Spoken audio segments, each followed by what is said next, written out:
We all remember Vince versus Austin in the cage, but what about the rest of the show? Was that any good?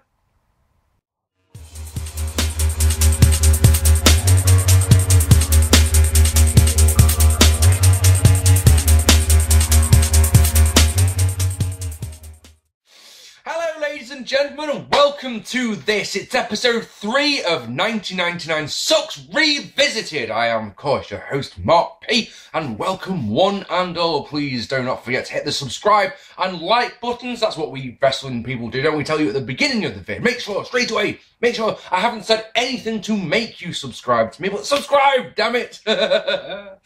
It's February the 14th.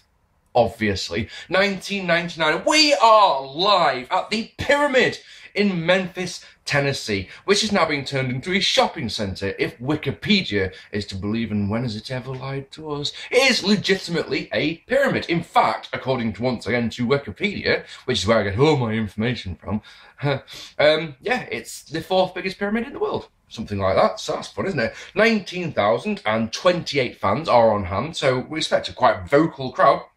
Buyrate for the show is a 1.21, which is just better than the 1.15 that WCW's Super Bowl will draw next week. A jam-packed episode of heat here tonight. 3 matches. In the first, Too Much defeated the Hardy Boys. In the second, Viscera defeated Test. And lastly, Billy Gunn fought Tiger Ali Singh to a no contest. I wish I'd seen that one, don't you? Michael Cole and Jerry King Galore on commentary because we're in Memphis, Tennessee. King is adored by these fans. In fact, as soon as all the pyros and all that have gone off, as soon as they finish, a massive Jerry, Jerry, Jerry chant breaks out. Opening package for this pay-per-view is freaking terrible. Right, images of Austin and Vince with just really crap music set to it. It's cute. It's cute. Is that fair? My original review as part of my 1999 Sucks series is infamous for 2 reasons. The first one is that I drank half a bottle of Jack Daniels while I was recording it, and which was nuts. And secondly, it lasted 7 minutes. How in God's name did I used to do vids in 7 minutes? I'll tell you how, because I actually went and had a look at this. Was like, how is that possible? I'd say this match happened and this was the finish, and not actually tell you any details about the match at all. 2,000 views that my videos had. Maybe I should go back to talking like that. Let me know in the comments, please. So in their opening contest, Goldust defeated Bluedust in a rubbish opener. Bluedust, as I'm sure you're aware, is the Blue Meanie. He's feuding with Goldust because Vince Russo. Last night, on a special Saturday night edition of Raw, Goldust was battling Gilbert when he received a delivery of blue chocolates and blue flowers. The distraction allowed Gilbert to pick up the win, and then after the match, Goldust was covered in blue paint. The highlight of this match is the Blue Meanie getting spanked. The rest is bollocks. There's nothing. Meanie misses a moonsault, so Goldust can hit the curtain call for the win at 3 minutes and 4 seconds. Crowd really want to see Goldust do the Shattered Dreams. So he's a nice guy, and he obliges. He does the Shattered Dreams to silence because wrestling. I don't get it at all. This was a comedy match without the comedy and gets the dud rating that it deserves. We see footage from Heat earlier on where Austin and McMahon and Shawn Michaels were having an in-ring confrontation. Austin isn't allowed to touch Vince before they get into the cage, so Vince was doing his absolute hardest to piss Austin off. He spat in his face. How's that sound? Match number 2 is Bob Holly defeating Al Snow in a rubbish match to win the vacant hardcore title. The title is vacant because last night on the Saturday night edition of Raw, Road Dogg was attacked, who of course was his champion at the time, and was taken to hospital and then stripped of the championship, which seems a little bit unfair to me. This is remembered for one thing and one thing only, really, isn't it? And that's the fact they brawled outside and into the Mississippi River. And don't get me wrong, that bit is oddly entertaining. But the rest of this match is just your generic hardcore match. It's crazy that the Hardcore Championship, has only existed for a few months, but already is at the point where it's just weapon shots, bashing each other head with stuff. It's not fun. So it's just brawling. They brawl at ringside, they brawl backstage, they brawl outside, they brawl on the road, they brawl on the riverbank, complete with a wheelbarrow, which is just there because, and of course, they brawl in the river. It's long, it's boring. If you like hardcore wrestling, which I don't, you'll love this, but man was I bored. Holly finds a great big roll of fence, rolls our Snow up, which is quite entertaining to be fair, and pins him because he can't move his arms. He can't let his shoulder up because he's pinned down straight. That and the river bit of brawling make this up to a dud because this was trending on the -1 figures, promise you on that one. Oh, and to kill a bit of time, Hardcore Holly then runs from the river back to the middle of the ring so that the referee can present him with his belt to kill 2-3 minutes for reasons. Bollocks, 2 straight duds. Earlier today, the Ministry had a bonding session, which is good for them. And then because two dud matches isn't enough, let's have a third one, shall we? As the Big Bossman defeated Mideon in a crap match. Bossman battered Austin last night with his nightstick, so tonight he faces Mideon. Just because. I don't know. Cole talks about how Mideon has upped his game recently. So the crowd, as he says this, break out a truly gargantuan boring chant. One highlight of this match, just one, and that is a belly back suplex, or it's a German suplex, on Bossman by Mideon, which is quite an achievement because Bossman is quite big. He is the big Bossman after all. Oh god, that sounded awful, didn't it? Bossman wins with a Bossman slam to put us out of our misery at 6 minutes and 19 seconds. One good move does not make a good match. Oh, and after the bell, the Ministry come out and carry off Bossman to the back, which is nice, I guess. Yay. Owen, Hart and Jeff Jarrett defeating D'Lo Brown and Marc Henry in a good match. Hooray! A good match to retain the Tag Team Championship. So the champions won the belts the night after the Rumble, and the challengers haven't actually done anything at all to get a title shot. It's just that Marc Henry is obsessed with Deborah. So D'Lo Brown's trying to sort of, come on, we need to do something to get your head back in the game. So he's brought his own wench out. He's brought out some bird called Ivory, made her debut last night. She helped Brown beat Jarrett later on the night. I don't know in your opinion, but I think Ivory is actually the better looking of the two, so there's that. Marc Henry has a truly massive brace on his left knee. Please bear that in mind for later on. So when Henry is in control, Deborah blows kisses and flutters her eyelashes and all that and distract him. Brown has to actually physically steer him and make him look at Ivory. So we go, oh yeah, match sort of thing. So that's quite entertaining. Cole says that Owen Hart is a 5-time tag team champion here, which is bollocks because he's a 4-time champion. Well done. Brown plays facing Peril. The champions double team him. They distract the ref and it's all good stuff. And of course Jeff Jarrett is one evil motherfucker, so it's Chinlock City. Brown gets his running powerbomb and mild tags to Henry. He has 2 clotheslines before being knocked over, so it's actually D'Lo who's the house on fire, which is strange because he's just had all that time getting around. That's weird. He counters a Jeff Jarrett Rana attempt into a beautiful powerbomb, which gets 2 when Owen breaks the cover. Brown goes up top, but is distracted by Deborah in one of those, hang on a sec, isn't it meant to be Henry who's been distracted?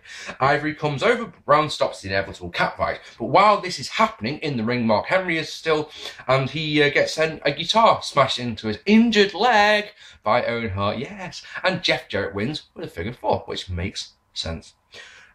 Generic paint-by-numbers tag match, but I actually enjoyed the story so much more. But I think it's because I've sat for 45 minutes going, I am so bored. Because those first 3 matches were so bad that this was a shining light, guys. This was like, yes, this is great. I may be really overrating this at 2.5 stars. You know me, generic paint-by-numbers tag match, 2 stars for me. So this is a 2.5 because I enjoyed the story element of it as well. And I say, it's light years better than what we've seen so far.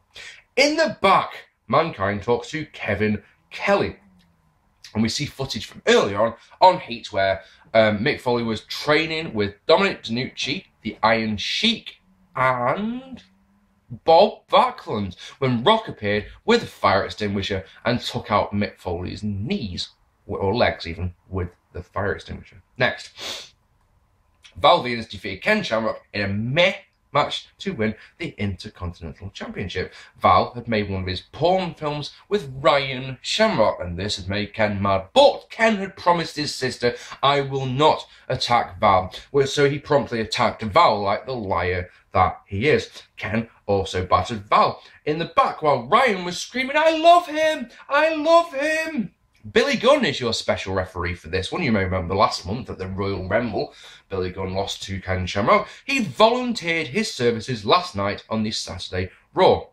On Heat tonight, someone gave Billy Gunn an envelope full of monies. So I'm guessing we're going to have a screwy finish tonight. Okay, so Gunn counts slowly and acts like he has the Nick Patrick syndrome when Val goes for his first cover. Shamrock controls to silent, and then Val takes over to silence. He gets a lovely butterfly suplex to no reaction. Nothing, not even nothing. He works the back a little bit, including a camel clutch, and for some reason he puts on a chin lock, which is strange because he's not the heel here. At least I don't think he is. Oh, the crowd is so impressed that we get a Jerry chant. Jerry, Jerry, fuck that match, Jerry, commentator guy, Jerry, you know, sort of thing. Shamrock comes back with a stunner of a DDT. Fucking great. It gets no reaction. Nothing, folks. Nothing. What does, however, get a reaction is, when referee Billy Gunn counts 1, 2, fuck you! That gets a pop. Val puts a sleeper on, because he can, obviously, but Ken counters into a back suplex. He gets a power slam, but this time Val kicks out and hits a perfect plex for 2. Ken gets a Mahi straw cradle for 2. Val gets a Russian red sleeve, and the crowd don't give a shit. But when Val Venis grinds them hips all the way, whee! Or whatever they do, squeal, love it. For some reason. Like, yeah, he's grinding his hips. That's enough to make me pop. Butterfly suplex. Fuck that shit. Grinding away. Yeah! Wrestling. You know? That makes no sense. Val goes up top, but his lunch off. Ken gets a Rana and a belly to back suplex. He snaps and locks on the ankle lock. To silence. To utter silence. Ryan helps a man get to the ropes, which makes Ken angry, so Ryan slaps him. Ken takes his frustration out on Gunn, and they brawl. In the ring, Val rolls up Ken, and Gunn delivers the world's fastest count to give Val the title and the win, at 14 minutes and 24 seconds. Cole doesn't seem to mind that we've got a new champion because of a fast count. We got a new champion! He's not even angry about it, because Val is the babyface. It's one of those, this match is so confusing. The crowd hated it.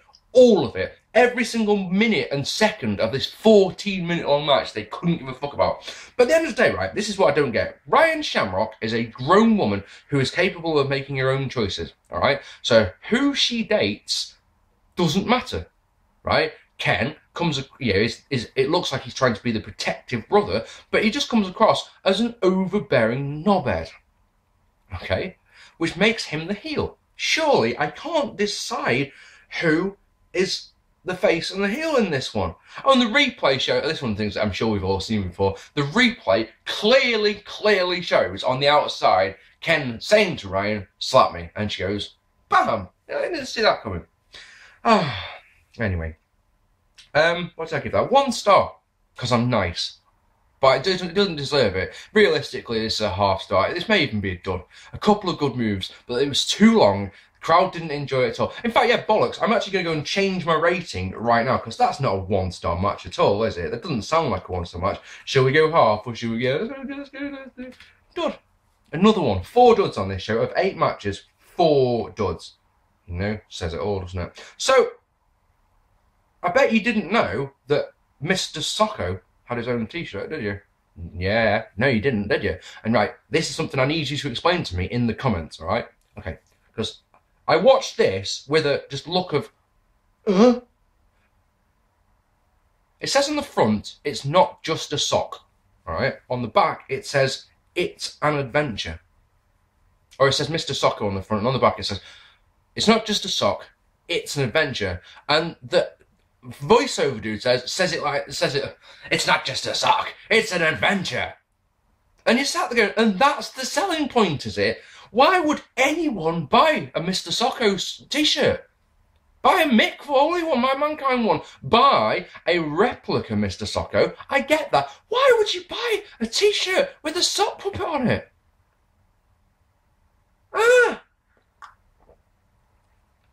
Oh, next.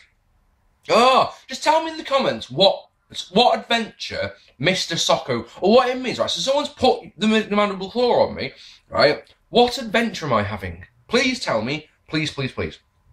Next, Chyna and Kane defeated Triple H and X-Pac in a good match. So we know, as we've already seen on tonight's show, the Outlaws are doing their own thing, and we saw at the Royal Rumble, the Outlaws doing their own thing. What happened to DX? So, a couple of weeks ago on Raw, it's The Rock defending the championship against Triple H in an I Quit match, and Triple H looks like he's going to get the win, but the corporation come out and basically say to him, look, if you don't say I quit now, we've got Kane here, and he's going to chokeslam Chyna or X-Pac or both of them, or all good.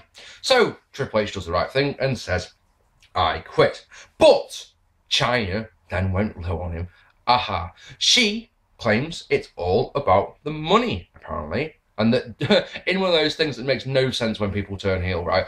She says, what has DX ever done for me? It's like, well, you're famous because of them. That'll do, won't it?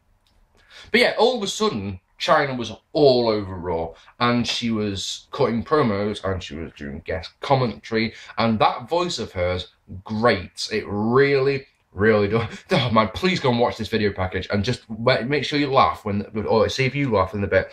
If anyone's going to break up DX, it's going to be me.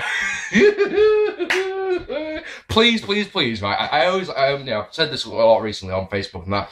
Please, please, please, make sure you watch the shows that I'm reviewing before you watch my review and see if that bit made you laugh as much as every bit more. It's gonna be me. It goes so low. If anyone's gonna break up, it's like, if anyone's gonna break up DX, it's gonna be me. It's that low. Anyway. Me. So, X-Pac and Kane don't get on either. So, yeah, there's those are fine.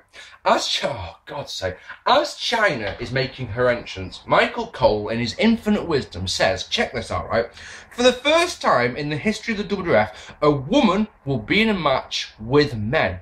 So you've got two things to consider. First, fuck you, Sable, SummerSlam last year in that mixed tag match. But also, Cole then says in his next breath, he mentions that Chyna was in the Rumble. So it's not the first time, is it? Last month was the first time.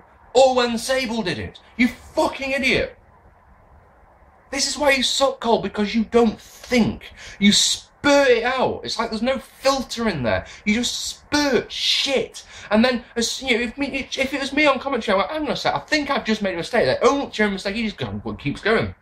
Oh, if that's not worse, yeah, Shane McMahon comes out to do commentary, and his commentary exists. Shane's commentary style is to shout a lot. I've said this before. I said it on the 98 reviews. I said it on my original review of this pay-per-view. He just shouts, and it's irritating. So, Triple H gets Chyna all mad at the start by wiping his arse with her new t-shirt. Chyna syndrome, it says on it. I don't know what that means. Anyway, after a bit of back and forth, Pat gets Chyna in position for a Bronco Buster. The pop he gets just for the setup is unreal. Chyna moves out of the way, so it's all good. Triple H is attacked from behind by Chyna. So is your face in peril? Which just seems strange because Pat's the smaller man. He should be the face in peril. Chyna slams Hunter but misses with an elbow, so Triple H can get a mild tag to Pat. He and Kane got it until DX can double suplex Kane and then double DDT him. Pac then gets in a shot on Shane, just for the lols. Pac tries to spin kick on Kane, but it's turned into chokeslam, so now Pac is your degenerate in peril, which makes much more sense. Chyna takes her time to whack Triple H, Chyna takes the time to whack Triple H in the middle of whacking Pac, so she's whacking, Triple H, whack, oh Pac, because she hates him. I like that, I do, genuinely. Chyna is an evil woman, so we get a main event sleeper, and it does the trick, getting the fans behind X-Pac. He fires up and gets back suplexes to He fires up and back suplexes to break the hold. Pac gets a legit hot tag, and here we go. Former lovers going at it. Hunter really lays in the punches. They look great, they really do. He gets the high knee, but Kane pulls him out of the ring and they brawl at ringside. Inside, Chyna is so beaten up by all his punches that she staggers about, falls into the corner, so you know what's coming next. It's Bronco Buster City. But wait! Shane attacks Pac from behind while the referee is sorting the lads out on the outside. Another high knee, and Hunter wants the pedigree, but wait! A chokeslam from Kane is enough to put Triple H down, believe it or not, because Kane puts Chyna on top of him. 1, 2, 3 at 14 minutes and 46 seconds. I enjoyed this one. It had the intensity that you see a tag team break up these days, and they don't hate each other. You know, these two, Chyna and Triple H, the way that they were throwing those blows, they made it look like they fucking despise each other. That, in turn, makes you want to see those two have a match at WrestleMania. The table is set. There we go. Bam. Done. You know? Because it would make sense. It would. Genuine. Before the build-up package to the next match, I paused the show and I noticed that there are 70 minutes left of the show. How can there be 70 minutes and 2 matches? How does that fun work? Mankind and The Rock fought to a draw in a good last man standing match. Mankind is champion again, believe it or not. I know what you're thinking. How did he get the belt? He lost the match, lost the I Quit match, didn't he? Well, they had an empty arena match during halftime of the Super Bowl. It's a fun little match. It exists in its entirety on YouTube. It's a generic brawl around an empty arena. It's really good until, well, it's not really good, but it's good until the finish. The finish is horrendous because they use a camera angle. Mick pins Rock with a forklift truck. He puts a forklift truck with a pallet on top of Rock so he can't get up.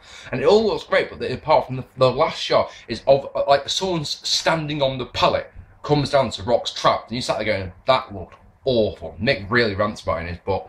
Earlier tonight, as I mentioned earlier, Rock attacked Mankind's knee with a fire extinguisher. So we may have some story here. And Cole makes a point of saying a couple of times, there must be a winner. There must be a winner in the last man's match. There must be a winner. Mick starts off by turning his back on Rock like he did at the Rumble. So Rock lands some punches. Rock obliges and kicks the knee. So Mankind uses the title belt to give us our first count of the match. It gets 8. They go to the entranceway. Mick limping the whole time because he's great. We brawl at the top of the entranceway. Rock is DDT through a table. That looked great. Referee gets 8. Mick uses a briefcase and we brawl some more. But Rock, out of nowhere, Mick's just brawling. Rock comes up behind him, just back suplexes him. I don't know if Mick even had time to prepare for it. It's just like the next thing he knew he was in midair. Cole calls Rock the best pure athlete in the WWF today. And again, in the comments, if you could let me know what the fuck this means. Jim Ross used to call Billy Gunn the best pure athlete in the company. I don't know what that means. Does it mean that they're steroid free, for example? I just don't know. In the ring, Mankind goes for and misses a people's elbow. And that's enough of that in-ring shit, isn't it? Back outside we go, where Rock gets a pair of suplexes. He does a bit of commentary, but Mick objects and we brawl some more. Rock is put on the table, so Mankind can do a cactus elbow. Inside the ring, Mick wants to use the stairs, but they are booted into his face. Rock gets a chair, and I think everyone watching this goes, oh no, not again. Because he's thinking straight away back to the I Quit match, but no, oh no. Rock gets the chair and bashes the bollocks out of the injured knee, which makes me a happy chappy. But he goes to the well once too often. He swings the chair, it hits the ropes, it goes back into his own face. Hilarity ensures. On the outside, Mick gets a neck breaker and wants to pile drive Rock through the announce table, but Rock counters, so Mick goes through the tiny timekeeper's table, his head hitting the back of the announce table as he goes down. If that's not enough, Rock then drops the steps from the ring onto his broken body. That's ridiculous. You know how pissed off Cole is about this? Gosh darn it, he says. Oh, and a replay shows that Mick actually missed the tiny timekeeper's table completely, so he just took a big bump off the table. In the ring, a corporate elbow by Rock. He gets the mic, talks some trash, and then sings SmackDown Hotel for us. By the saints, this man is entertaining. But Mankind gets the mandible claw. Ref is bumped. In a match like this, a last man standing match, where there's no rules, they bump the ref. No, don't like that. Mick, in a funny moment, uses Earl's hand to count to 8, but Rock goes low, and then he hits a DDT. Mr. Socko gets such a big pop that it makes me convinced that I must go and buy a Mr. Socko t-shirt. I just simply must. The Rock counters into a rock bottom. They both get chairs, both smash each other in the face at the same time, both go down for 10, and yes, this match is a draw in a match where there must be a winner. There must be a winner. So restart the match. No. It's just that's that. Crowd quite roundly chant bullshit, and I guess we're getting a 3-way at WrestleMania. Yes, Rock versus Stone Cold versus Mankind for the championship. Happy days. Off you go. I enjoyed the match. It hasn't got the big spots that the I Quit match has. It hasn't quite as scary to watch. It's still good fun. Both men are so damn over. The stuff about getting the, there must be a winner, bollocks. It's just so stupid. Rock and Mankind both do stretch jobs. This is a 3.5-star match, maybe a 3. It's not as good as the I Quit match, but it's still decent. It's still watchable. And in our main event, Steve Austin defeated Mr. McMahon in a good cage match. Vince won the Rumble, as we all know. He then tried to forfeit his Mania title shot and give it to someone else. But no. Commissioner Michaels says, well, you can't do that. If you want to forfeit your title shot, that's cool. You can do that. But it goes to the guy who finished runner-up in the Rumble. That'll be Stone Cold Steve Austin then, won't it? So it's like, no, and there we go. So we're going to have this match. If Vince wins, he can decide who gets the Mania title shot. If Austin wins, well, he goes to WrestleMania. Nice, isn't it? Of course, this means that the Rumble is null and void and pointless, but saying that the Rumble this year was shite, wasn't it? So, no corporation members will interfere in the match or they will be fired on the spot. Now, I know why a moment ago I said about there's so much time left of this show. Yeah, the reason there's so much time left is because it takes forever to put the old cage up. Remember the blue cage they used to use? Yeah, they're using that one. It's painted black nowadays because of the Attitude Era. We can't have the cartoony blue cage. But of course, the thing about this cage is because it's not suspended from above, it takes an age to put up. It takes so fucking long. Anyway, Vince is obviously fucking massive still. He is ready. And he goes, well, he climbs the cage instead of just using the door. Yeah, he's climbing down again. He takes his time getting in the ring, so Austin gives chase. Vince gets inside. Now I won't let Austin in the cage. Austin climbs, but then falls off, injuring his knee as he lands, which of course is all bollocks because Vince comes and chases. Ah, you've broken your knee, have you? Well, no, he hasn't. So it's beats. It's all kind of beats. In fact, I've got written, in capitals on my notes, McMahon beats time. Beats and beats and beats and more beats into the crowd for some more beats. They climb the cage and Vince is launched off the top and takes a horrendous bump for a 50-year-old man off the top of the cage, landing on the corner of the Spanish announce table. It looks great, is the thing. It's one of those, holy motherfucking shit, that must have hurt so badly. And he sat there, I've written on my notes, he's 50 years old for fuck's sake. Vince is loaded onto a stretcher. So Fink goes to announce Austin is the winner, but Steve is having none of that. He rinses the mic and says, that's some bullshit. The bell never rang, so the match never started. The medics desperately try and get Vince out of there, but Austin gives chase and drives the stretcher back to ringside. He pummels Vince with a backboard, and we go into the ring until the bell can finally go. Austin demolishes Vince and tries to leave, but Vince flimps in the bird like the idiot that he is. So it's all kinds of beats for Vinnie Mac. But the boss lows low and tries to escape. Austin sells the low blow for all of 10 seconds and chases after Vince again, rams his head into the cage so he falls back down, busting him open as well, by the way. Manly way job as well, it's a good one. Austin escapes the cage and almost has the match won, but Vince, like the muppet that he is, gives him the double bird. Austin literally just needs to put one foot out and he's won the match. It's that simple. But he's like, well, he's flipping me in the double bird. Climbs up the cage. Oh my god. Vince tries to bail, but is crotched and hit with the stunner. And then, who should rip his way through the cameras? Well, it's the former Giant from WCW. It's Paul White, identified as so by Michael Cole. He picks up Austin, gets him look like he and launches him into the cage. And the cage breaks and Austin falls out and wins the match. And you sat going, that was a bit of a waste, wasn't it? But at the same time, the visual of it was like, oh my fucking god, because now you're like, right, there's Austin's next big fat challenger. Cool, happy days. The actual match, the actual bell to bell, goes 7:56, but the actual segment, and all of it combined, is 20-25 minutes, maybe longer if you include putting the cage up. I loved seeing the boss get his ass handed to him, genuinely did. He took some monster bumps, did a manly blade job, and like I say, it only says 7 minutes there, but it was easily double treble that time. It's not a classic. It's all right. It's a 2.5 if you're feeling particularly generous. Crowd loved every second of it, as you can probably imagine. Vince, like I say, manly blade job. So.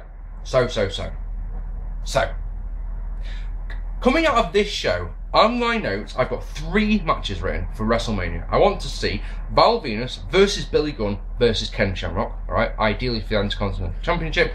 I would love to see Chyna versus Triple H, okay? And then they've got Austin versus Rock versus Mankind, alright? Those 3 matches are what I would, coming out of this show, is what I would expect to see at WrestleMania. What's that? None of those happened. Oh, okay, then, well, it's going to be fun watching Raw over the next couple of weeks, isn't it? So, this show has 8 matches on. 4 of them are duds.